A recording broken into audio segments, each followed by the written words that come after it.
Okay, so without further ado, I want to introduce Robert Barnes. He's a writer and he's a very smart friend of ours here at the embassy. He wrote two books. One of them is a historical novel called Asuncion, and the other one is Australia's Forgotten Soldiers from Paraguay, an excellent book about the heritage that comes with the project of New Australia that took place in the early 1800s. I'm sorry, late 1800s. And I won't say anymore. I'll let Robert take over from here and entertain us with his work. Thank you very much, Chris and Ambassador and Vivian, and good evening and good morning to everybody who's listening today. So what we're going to try and do is share our screen, and hopefully the presentation will work, and we'll see how we go. So just bear with me. And hopefully, do we have success with sharing the screen? Excellent, Robert. Thank you. Lovely. Okay, so that's a good start. All right. Well, look, I just want to say that I am extremely honoured and privileged to have this opportunity to address this wonderful seminar. And in fact, it's quite special for me because it's actually 40 years ago this year that I first went to Paraguay. And it's been a 40-year love affair that continues as every year goes by. But anyway, on with the presentation. Today, I'm going to tell you a story. It's a story of love and war, of hope and loss, acceptance, sacrifice, and finally, recognition. And while you listen, I want you to consider the following: the influence of your cultural heritage on your lives, having to choose between your culture and maybe a new culture, and just what would you be prepared to sacrifice for your new country. At last year's Paraguay Speaks, Professor Peter Harvey told us the amazing story of the New Australia experiment. He told us about those 500 crazy Australian colonists, a mixture of socialists, activists, bushmen, dreamers and adventurers who followed William Lane and set sail for Paraguay in 1893. Their aim was to set up a new Australia, a society based on the principles of equality and a fair go, racial purity, that means not mixing with the local women, and teetotalism, that is the prohibition of alcohol. Of course, failure was the inevitable result. The colony was quickly plagued with dissent and petty jealousies. The ban on alcohol and the allegedly tyrannical leadership of William Lane quickly led the colony to split into two: Nueva Australia, the original colony now near the city of Coronel Oviedo, and Cosme, a breakaway colony near Villarica. After a few short years, most of the original New Australia settlers from both colonies had given up and returned to the old Australia. Only the hardcore believers and economically trapped remained at the two small, struggling colonies where today, 130 years later, many of their descendants still live. But my story today starts not in Paraguay and not in Australia. It starts on a rugged hill overlooking a beach on the Gallipoli Peninsula in Turkey. It's the early hours of dawn on August 7, 1915. As the first rays of the morning sun begin to seep through the dark sky, a 21-year-old Australian soldier, Corporal Horace Francis Donnell, leads his section of men up the jagged slopes towards the enemy Turkish positions above. As Horace and his comrades fight their way up towards their goal, using bayonets and bombs in the blood-filled trenches, below on the beaches of Suvla Bay, a large, fresh force of 20,000 British troops is landing to reinforce the Australians. Among these British troops is another soldier, Bill Wood. As Horace and the Australians keep the Turks busy on the ridges above, Bill and his British comrades make it safely ashore below. Sadly, Horace was killed by a sniper's bullet before the end of the day. So why am I telling you this story? Well, it's a case of bittersweet serendipity. Horace was the first new Australian born in Paraguay, while Bill was an Australian-born new Australian who grew up in Paraguay. These two new Australian boys, coming so close to meeting on what is now a sacred Australian ground, Gallipoli, never had the chance to share their happy recollections of childhood in distant Paraguay. But why were Horace and Bill at Gallipoli on that fateful day? Well, for Horace, the answer is straightforward. Horace was the happy result of a shipboard romance between new Australian colonists Thomas Donald and Annie Biddle, one of the first couples to be wed in the colony of Nueva Australia in 1893. Baby Horace arrived 9 months later. Yet, the family gave up on their utopian dream in 1889 and returned to Tasmania in Australia. When Great Britain declared war on Germany in August 1914, Horace, now 20, did what over 400,000 Australians did and enlisted to fight for king and country. And like 60,000 of those Australians, the Paraguayan-born Australian soldier made the ultimate sacrifice. Horace Donald is now commemorated on the Roll of Honour at the Australian War Memorial in Canberra, the only Paraguayan-born Australian soldier to be so commemorated. But what motivated Bill Wood to join up? Young Bill had travelled to Paraguay with his parents as a baby in 1894. His father, William Wood Sr., was a committed supporter of the colony's founder, William Lane, and the family remained in Paraguay and are still there today. When war was declared in 1914, young Bill Wood had no memory of Australia, his entire life having been spent growing up in Cosme, Asuncion. Paraguay was his home. Yet, after 20 years in Paraguay, young Bill and all the new Australians thought of themselves as Australians in a foreign land, and the king was still their king.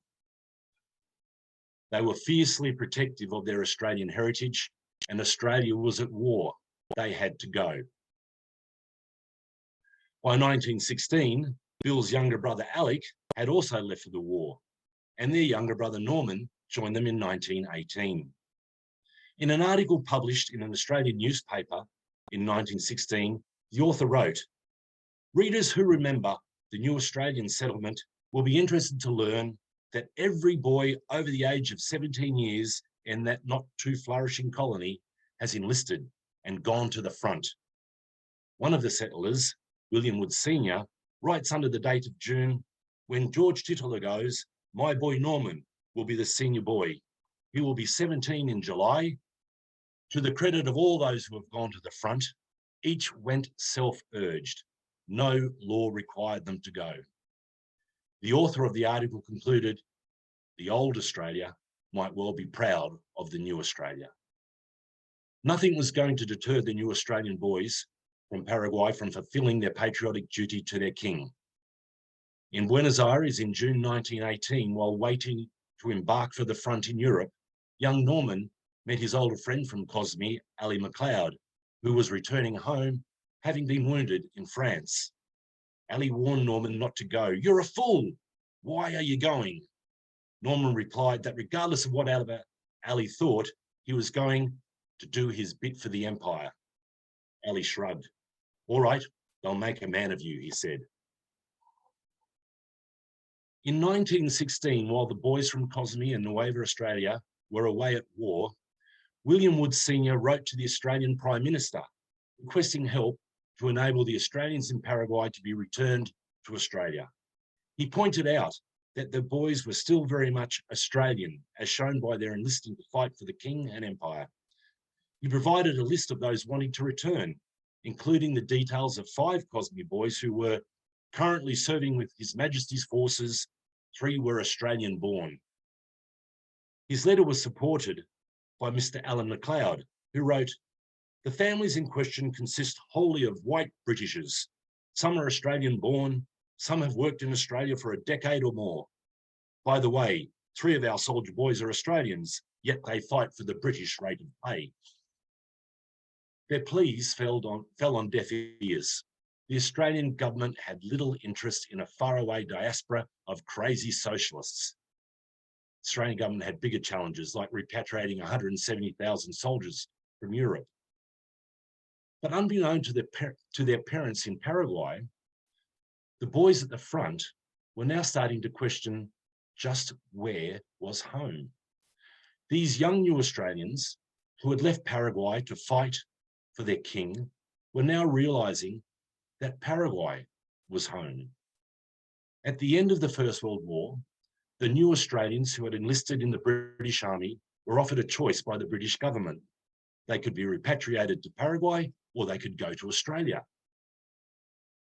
The postmistress at Cosme, Mimi Jacks, recorded in a letter to former colonist Mary Gilmore that, to read the boys' letters from the front, one would think there was only one country in the world, and that country was Paraguay. We advised them not to come back if they come through, but to go to Australia. What they do remains to be seen. The boys' response to Mimi Jack's advice was emphatic. They ignored it. They all declined the offer to go to Australia, and instead they chose to return to Paraguay. Young Bill Wood provides the rationale for their decision. "I toyed with the idea of going to Australia," he said, "but I was homesick for Paraguay. It's your family. It's where you grew up. It's like cattle will walk 100 miles to get home. It's a terrible thing, homesickness."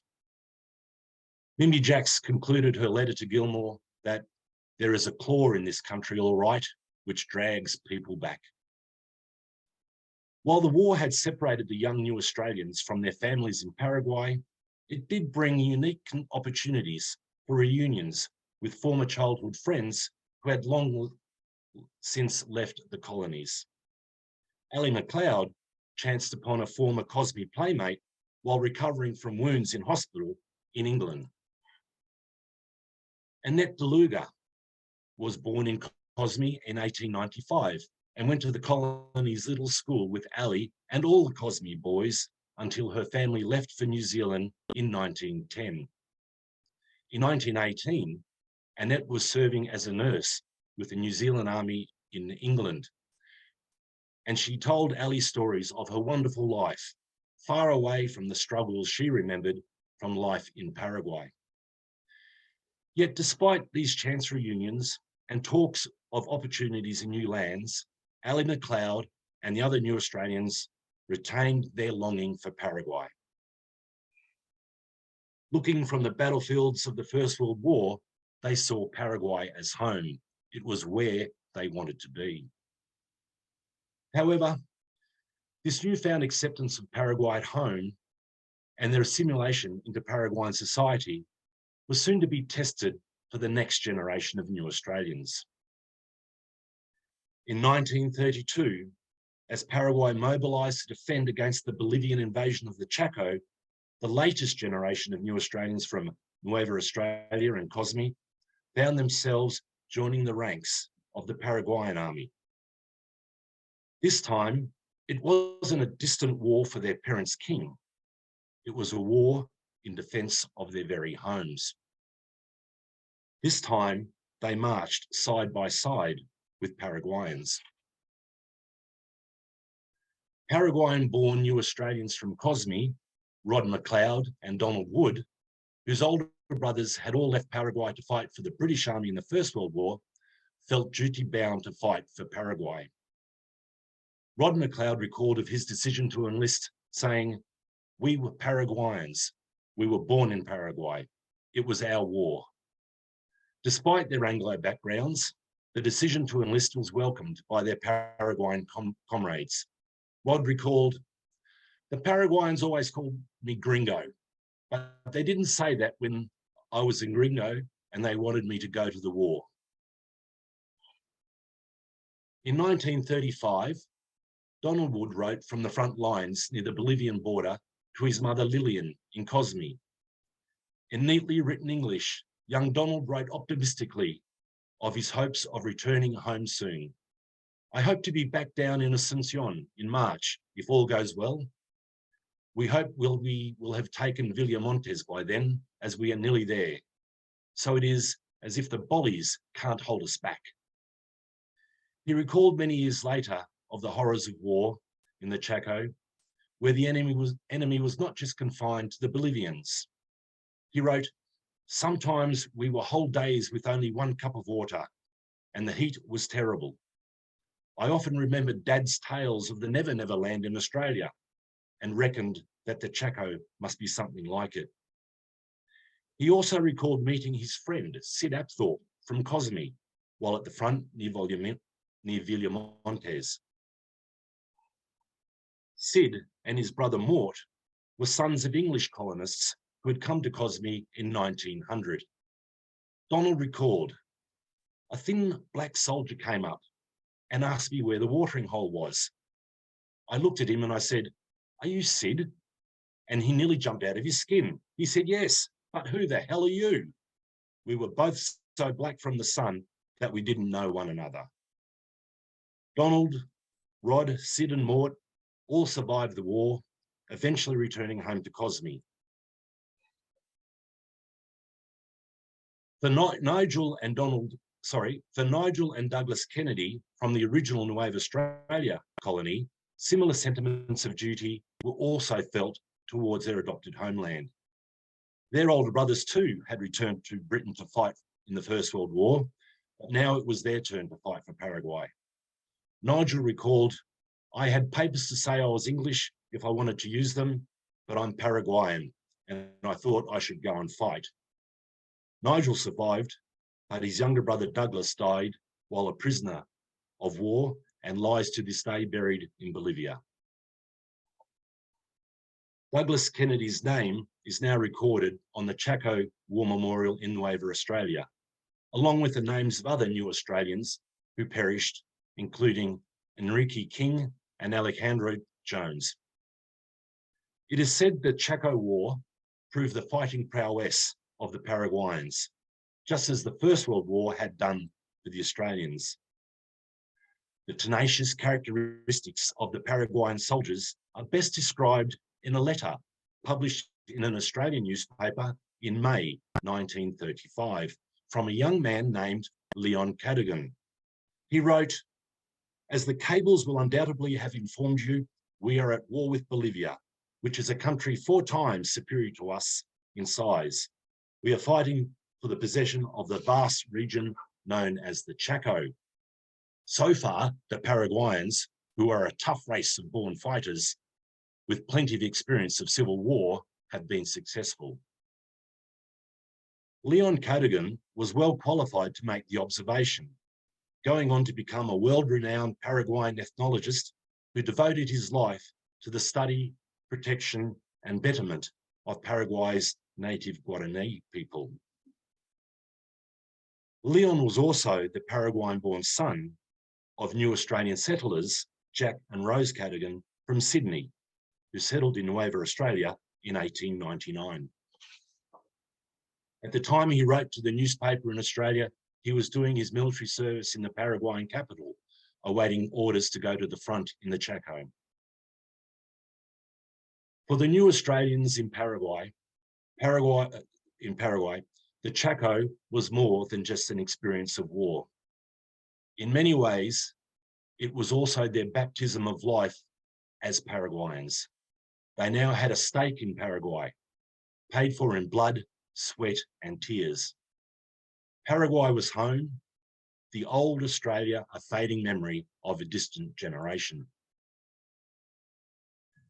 These stories of the new Australians who went to war, first for the old empire in 1914, and then for their new country in 1932, are stories of individual courage and collective cultural acceptance and assimilation. My purpose in researching their stories started out as an endeavour to gain some recognition for these forgotten Australian soldiers here in Australia. In all, there were 10 new Australians from COSME and 6 from Nueva Australia who went to the First World War. They served in all theatres of the Great War, in the trenches of France and Belgium, in the deserts of Palestine, the swamps of Mesopotamia, and of course, on that most sacred battlefield for all Australians, Gallipoli.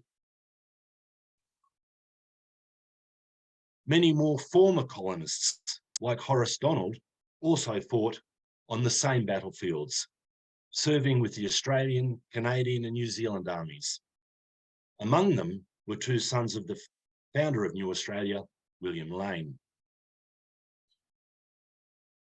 For that small diaspora of New Australians in Paraguay, it can be argued that their desire to fight for their heritage in the First World War, ironically, led their integration into their new homeland.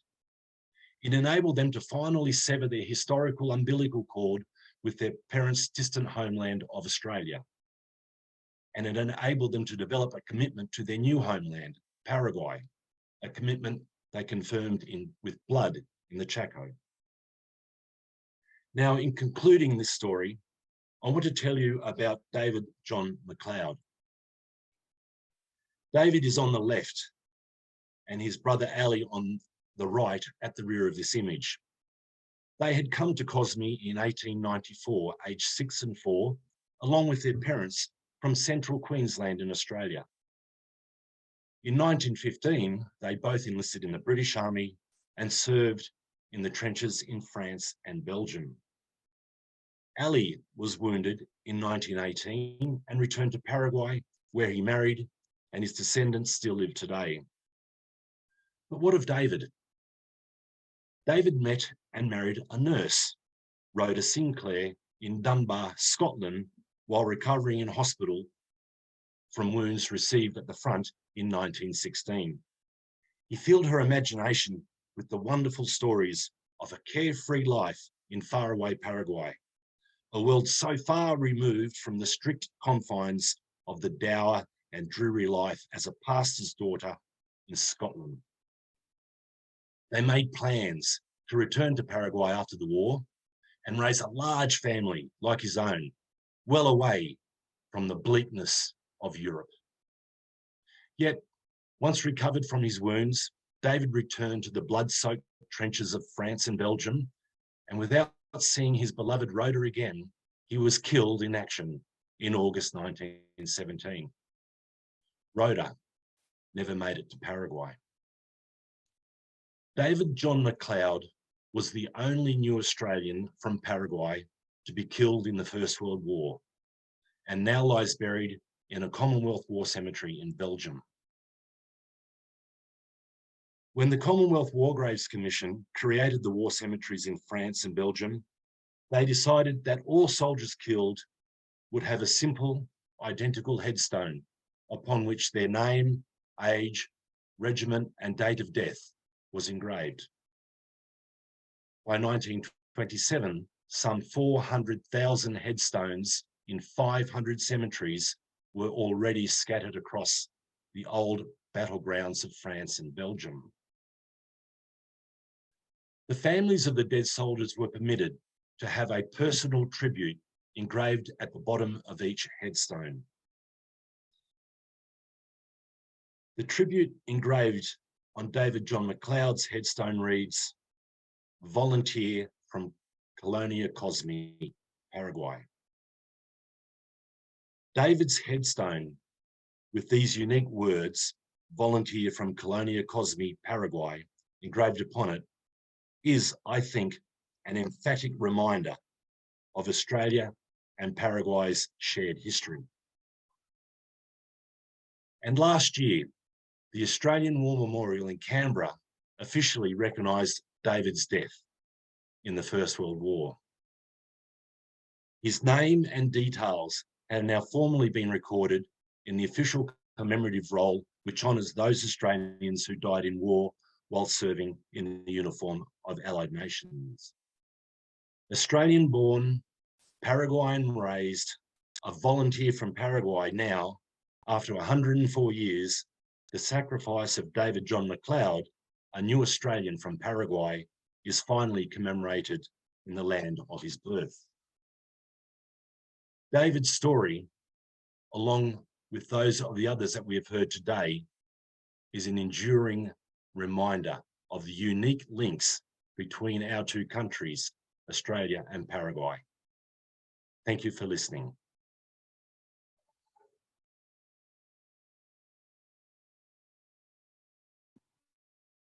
Bob, fantastic, as always. Thank you very much for being with us today.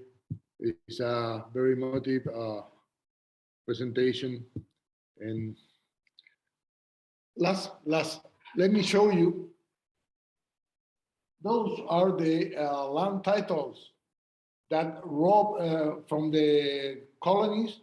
That's right. Can you explain us, Rob? It's a land title from Nueva Australia, handing back land from the New Australians to an original Paraguayan settler. And Rob present us, and we are showing here at the embassy. Rob, once again, thank you very much for everything. My pleasure. Thank you so much, Rob. So we're approaching the question and answers section of the talk. We're running a little bit behind schedule, but we still have some time. So feel free, everyone, to ask your questions. We will be answering them in a couple of minutes. I'm going to ask Carlos if he can please help me display the videos that we tried showing earlier. I think you can do that from your computer.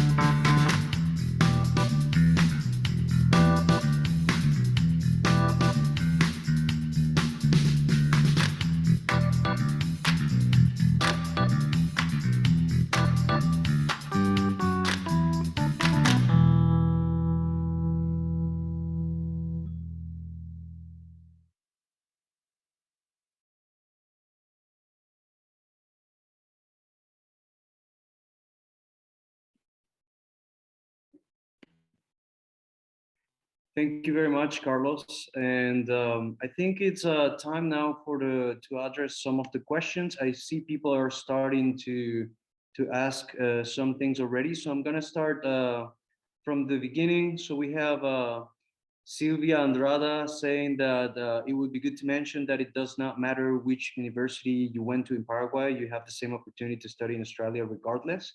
That's absolutely correct.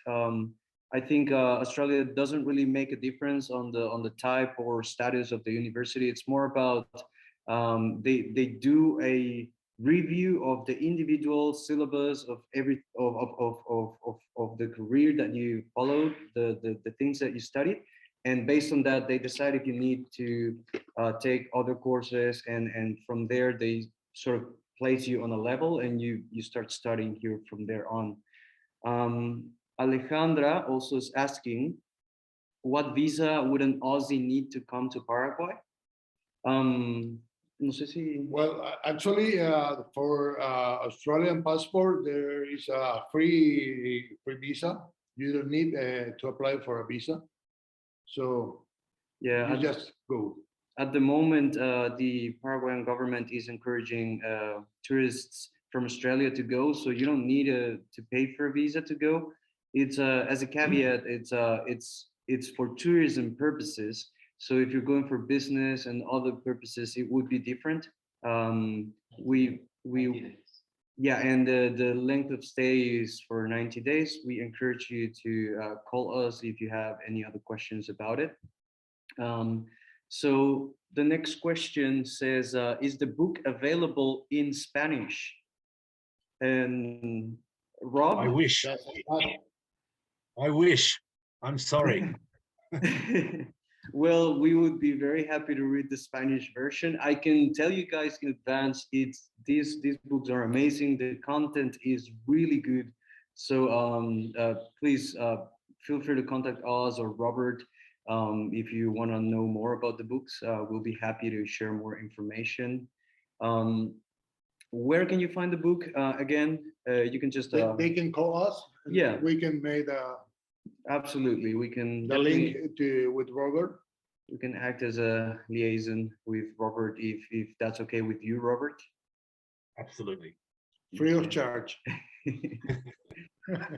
um, so where can we buy your book? Again, it's I think we already answered that question for Mercedes and Gustavo Torres, and with Silvia Andrada. Thank you for your positive feedback, Silvia. So it says Alejandro is asking if is there a museum. Sorry, the questions are moving a little bit. Is there a museum in Australia that has an exhibition about Nueva Australia? At the moment, not that I know of. I don't know, Robert, if I think the closest thing to a museum about Nova Australia is this beautiful gift from Robert that we have here at the embassy. But other than that, not really. What we do have is what Robert mentioned, which is the Australian War Memorial does have those names that Robert mentioned there. So that's the closest thing to a museum in terms of that question. Okay, so Ernesto Rojas is asking, oh, It's not a question. it's not a question. So Ernesto is congratulating Mr. Robert Barnes for his enormous contribution to sharing the fantastic stories of the relationship between Paraguay and Australia. And he says, we must make a documentary to keep the memory alive. Excellent, Mr. Robert Barnes. Absolutely. Thank you. Lovely to have that positive feedback. How your love to right, Paraguay so- started 4 years ago, Rob. Yeah, I think this question is for Rob, definitely. They're asking how did that love for Paraguay start 40 years ago? So yes, 40 years ago, I was lucky enough to be picked for an exchange program to go to Argentina originally in 1982. But as you might recall from your history, in 1982 in Argentina, they had a problem with the war of the Falklands, Malvinas Islands. And as a result of that, the exchange students were removed from Argentina, and by good luck and great fortune, I was put on a bus and sent to Asuncion, which I have to say I had never heard of before I went on the bus, and I'd even heard less of what Paraguay was. So I arrived in a country I knew nothing about, had never heard of, and with little idea of anything. And within a matter of days, primarily due to my wonderful host family, the Martinez family in Asuncion, fell in love with what is a great country and a country I've been to many times.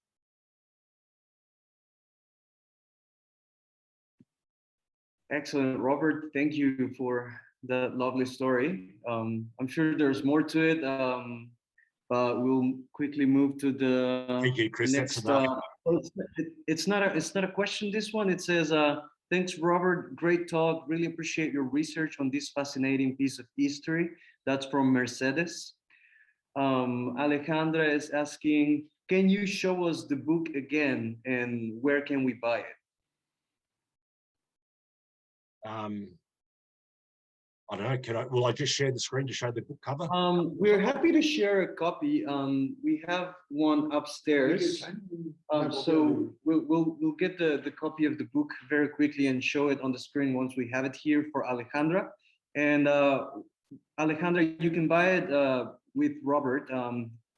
We're happy to call us. Yeah, we're happy to share the details with you. And it's yeah, totally recommended book. Or can you share your phone number or something like that, Rob? I don't know how to. Yeah, we'll be happy to share your details if that's okay with you, Robert. So this is his book. I don't know.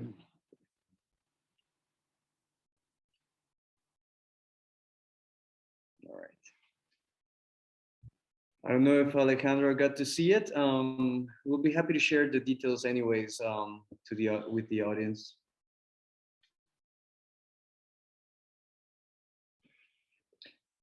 So we have a bit of, okay, so I think we addressed these two questions. Now we have another attendee asking,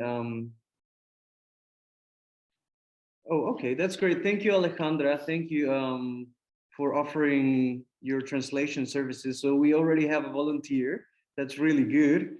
We'll be happy to get you guys in contact potentially for that task. That should be a very interesting thing to do. We have another question saying, what is the main lesson Paraguay can learn from Australia? I think that's a really broad question. I don't know if we want to, how do we want to address it? Very, very. We have a lot to learn from Australia, I would say. Definitely, Australia is a beautiful country in terms of the economy and commerce, the mining technology, education, the way they export their education to the world. All of it, it's fascinating, and there's definitely great potential there for cooperation. And the great part of it is that we're just getting started. So I'm looking forward to see what we achieve. Let's go to the other.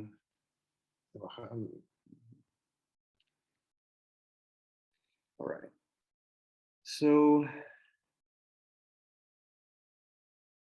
is it known why the settlers chose Paraguay? I think that's a good question for Rob.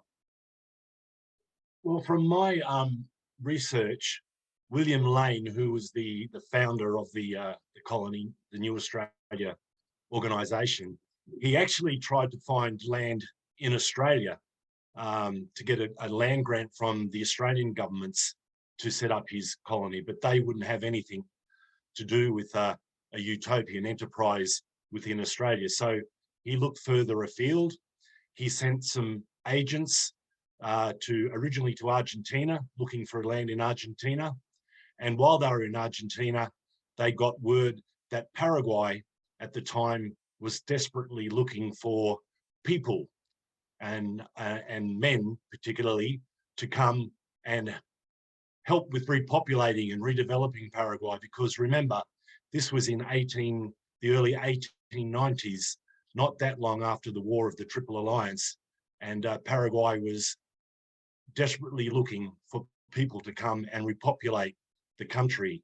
And so I guess the moons aligned, and the new Australians were rejected by the Australians and welcomed by the Paraguayans, and hence that's why they went there. Thank you very much, Rob. And I just realized that we went 10 minutes over our initial time. So I wanted to thank everyone for participating. There's some questions that we haven't gotten to. I think we'll be happy to address those questions separately. I'll get in touch with Vivi to do that. And Vivi, if you can take over from here to get closer to the final part. Thanks, Chris. Thank you very much to the audience for the amazing questions, and to the panelists also for their contribution. I would like to remind everybody that you can rewatch this session on the YouTube channel and the PSA Facebook page also.